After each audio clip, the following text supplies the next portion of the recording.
بسم اللہ الرحمن الرحیم۔ السلام علیکم ورحمۃ اللہ وبرکاتہ۔ ملک عرب سے شمال کی طرف ایک چھوٹا سا ملک فلسطین ہے۔ جب بابل کے کافر ایمان نہیں لائے تو حضرت ابراہیم علیہ السلام وہاں سے ہجرت کر گئے اور فلسطین میں آ کر آباد ہوئے۔ آپ کی دو بیویاں تھیں، ایک کا نام حضرت سارہ اور دوسری کا نام حضرت ہاجرہ تھا۔ حضرت ابراہیم علیہ السلام کے بڑے صاحبزادے کا نام حضرت اسماعیل علیہ السلام ہے۔ وہ حضرت ہاجرہ رضی اللہ تعالی عنہ کے مقدس وطن سے پیدا ہوئے تھے اور حضرت ہاجرہ رضی اللہ عنہ کے مبارک شکم سے حضرت اسحاق علیہ السلام پیدا ہوئے، جو حضرت ابراہیم علیہ السلام کے چھوٹے صاحبزادے ہیں۔ حضرت اسماعیل علیہ السلام ابھی شیرخوار بچے ہی تھے کہ اللہ تعالیٰ نے حضرت ابراہیم علیہ السلام کے پاس وحی بھیجی کہ اسماعیل اور ہاجرہ کو مکہ پہنچا دو۔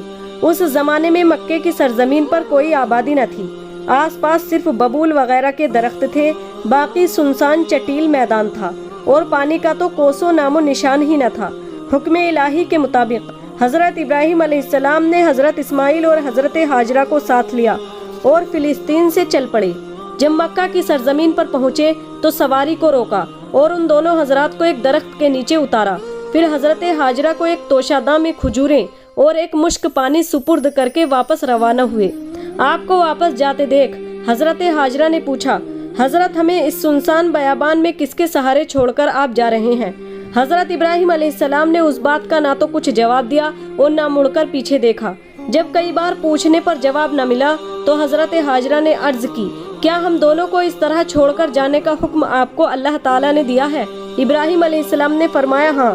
یہ سن کر حضرت ہاجرہ نے اطمینان کا سانس لیا اور بولی کہ جب اللہ تعالیٰ کا حکم ہے تو وہ ہم دونوں کی حفاظت ضرور کرے گا، سبحان اللہ۔ حضرت ہاجرہ رضی اللہ تعالی عنہ توشادان میں سے کھجوریں کھاتی اور مشک سے پانی پیتی۔ چند دنوں کے بعد کھجور اور مشک کا پانی ختم ہو گئے تو آپ بہت پریشان ہوئی، یہاں تک کہ پیاس کی سختی سے آپ کی چھاتی کا دودھ بھی خشک ہو گیا۔ اب تو حضرت اسماعیل علیہ السلام کی جان کے لالے پڑ گئے۔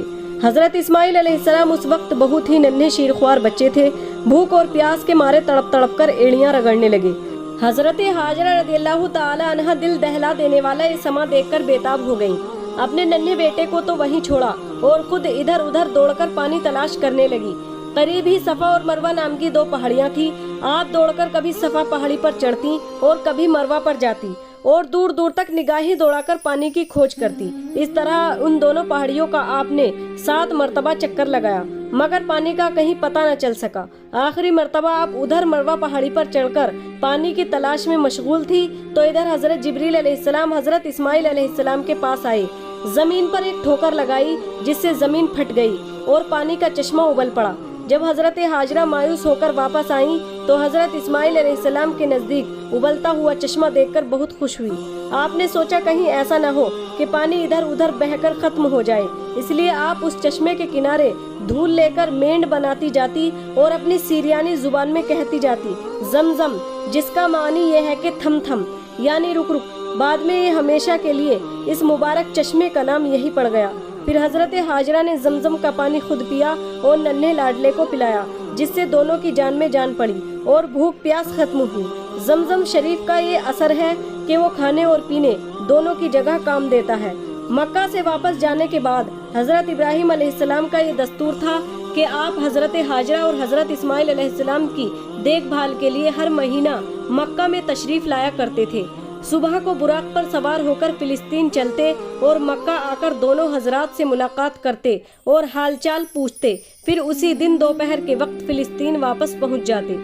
زمزم کا چشمہ ظاہر ہونے کے بعد بنی جوہم کا ایک خاندان پانی کی تلاش میں وہاں آ پہنچا۔ دیکھا کہ یہاں تو پانی کے افرات ہیں۔ ان لوگوں نے حضرت ہاجرہ رضی اللہ تعالی عنہ سے آباد ہونے کی اجازت مانگی، آپ نے اجازت دے دی۔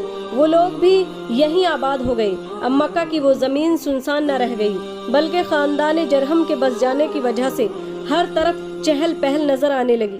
حضرت سیدنا اسماعیل علیہ السلام اسی خاندان کے لوگوں میں پلے بڑھے، انہی لوگوں سے عربی زبان سیکھی۔ جب جوان ہوئے تو آپ کی شادی اسی خاندان میں ہوئی۔ ہمارے نبی صلی اللہ تعالی علیہ وسلم حضرت اسماعیل علیہ السلام ہی کی نسل پاک سے ہے، سبحان اللہ۔